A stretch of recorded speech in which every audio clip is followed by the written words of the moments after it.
Hello, Silent Hill fans. I'm Devin Shatsky, producer of Silent Hill Downpour, and this is Tom Hewlett. I'm the senior associate producer on Silent Hill Downpour. and we're going to be with you for the next 8 minutes and 30 seconds as we talk over this demo that you're trying very hard to listen to. This is footage from our demo that we're presenting at E3 this year. It's some select footage. You'll get a good idea of the feel of the game and the atmosphere. We'll try not to talk too much over it, but we'll chime in here and there as it goes along. For instance, this part right here. Yeah, this is one of our door mechanics. Instead of having a million different locked doors, which wasn't very realistic, we tried to do something more interesting. So in that instance, Murphy came across a fence, and there was a lock on it, and he had to find a weapon, in this case a crowbar, and then he used that to break the lock so he could pass through the door. Another thing you just noticed there with the ladder, with all of our action points now, instead of having to press A to climb or press A to open or whatnot, we've tried to make most of the action points as seamless as possible. So ladders or areas that you need to duck under or whatnot will just be automatic. It's all about immersion. So, having to press buttons every time you do something kind of takes you a little bit out of the experience every time. So trying to make that an integrated feeling and really play upon the immersion of the game. Yeah, Silent Hill as a series has always tried to maximize the immersion factor, because obviously if you're immersed in the experience, you're more likely to get scared. So, things like the sound, the graphics, the animation, the mature storyline, it's all supposed to be there and as realistically as possible to drag you into the game. Yeah, Voucher did a really good job of making our environments look really natural and obviously creepy, but they really dirtied up everything. And the most impressive thing is how none of the environments really look similar from room to room or whatnot. So you're not going to get that cookie cutter experience of, you walk into a room and you recognize the same textures on the walls that you did, 4 rooms ago.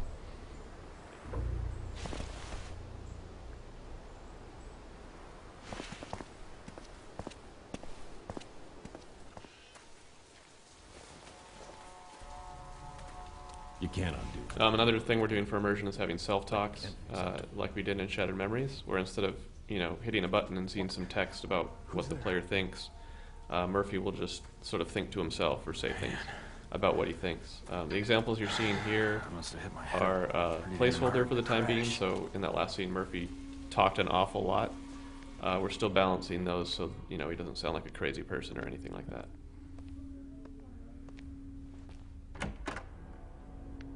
Hello? Anyone here?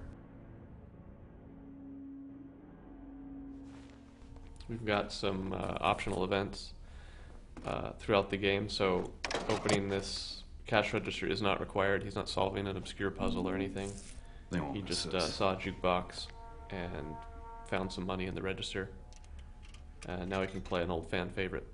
Yeah, we really wanted to let the player activate certain objects in the world and really get that immersion so that they can interact basically with any objects. You walk into a bathroom, there's a toilet there, and boom, you can use it. How did I know that? But you wouldn't want to, because that would be disgusting. Gas?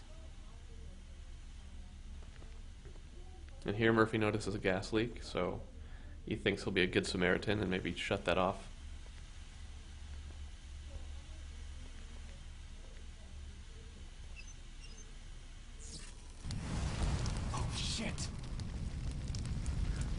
But it's Silent Hill, so maybe that doesn't work out the way he was hoping.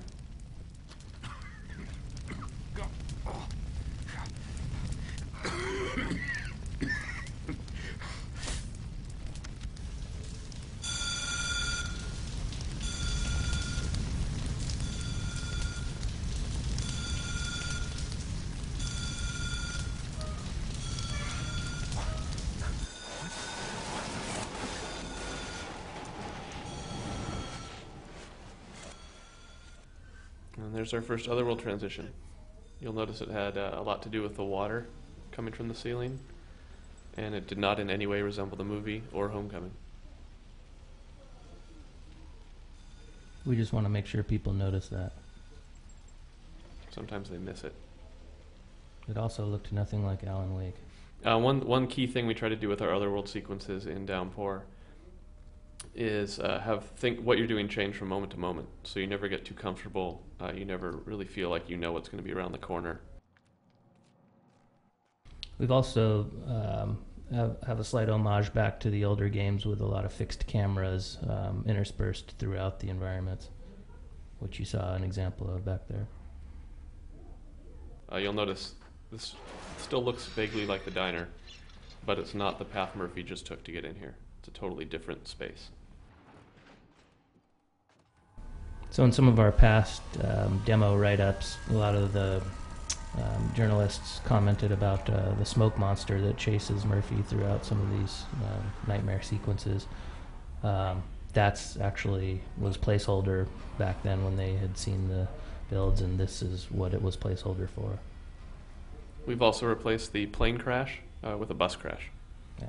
And we've changed Murphy's placeholder name from Jack to Murphy. This chase mechanic is obviously pretty similar to what was in Shattered Memories. People seem to like that, but they wish there was also more combat to that game. So since Downpour does have combat, we've also added in the chase sequences.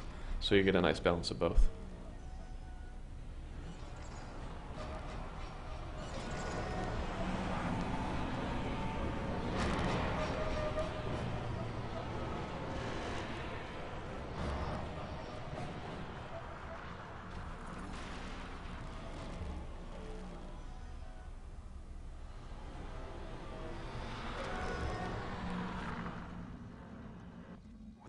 Going on here? Where am I? This is our homage to Goonies. We are very big Steven Spielberg fans.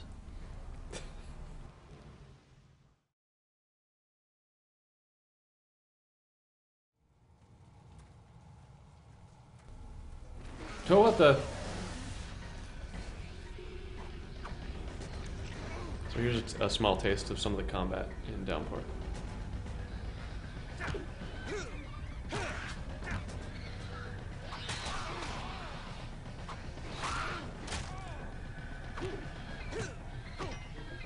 You notice Murphy's fighting with a crowbar here, but you can use objects strewn throughout the environments anywhere. So bottles, shovels, chairs, any object that you can find laying around is considered a weapon in Downpour.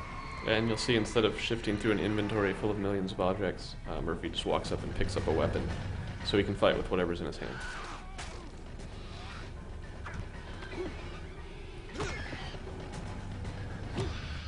So we hope you enjoyed the demo. Stay tuned to the Silent Hill Facebook page for more updates, and we'll look forward to sending more information your way over the next few months.